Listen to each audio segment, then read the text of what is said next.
почитувани представници на медиумите, почитувани граѓани. Александар Николовски вчера призна дека тој, антизападниот Мицковски и антинародното раководство на ВМРО-ДПМН со месеци свесно ги лажеле граѓаните. Да, точно е. Не може да се направи подобар договор со Грција од договорот склучен во Преспа. Тоа ние јавно го зборуваме со месеци наназад, свесни за одговорноста која што ја земаме и ја имаме пред државата.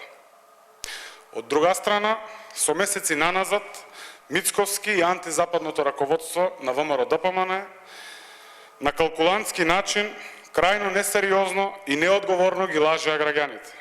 Ги лажеа сопствените членови, ги лажеа и пратениците.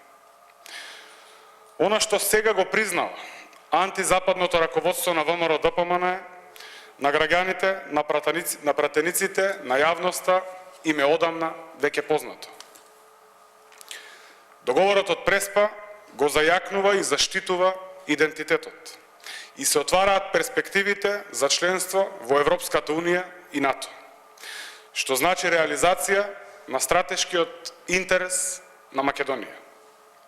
Ова е уште една причина сите пратеници, особено останатите пратеници од ВМРО-ДПМН, да ја напуштат криминалната матрица на Груевски и Мицковски и да се вклучат во започнатиот процес во собранието што обезбедува иднина во Европската Унија и НАТО.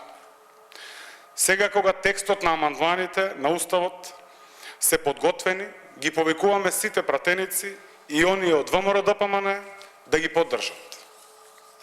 Почитувани пратеници, станува збор за иднината на државата. Да ги оставиме ситните калкулации на антизападното раководство на ВМРО-ДПМН. Нивните лаги секојдневно излегуваат на виделина. Наместо за иднината на Никола Груевски, на што е фокусирано ова антизападно раководство на ВМРО-ДПМН, да се фокусираме на Македонија и на незините граѓани. На тој начин, заеднички, како што личи, за толку важно прашање, кое што значи исполнување на стратешките интереси на нашата татковина, одговорноста е во наши раце. Ајде заедно да ја донесеме одлуката за иднината на нашата држава во Европската Унија и НАТО. Ви благодарам.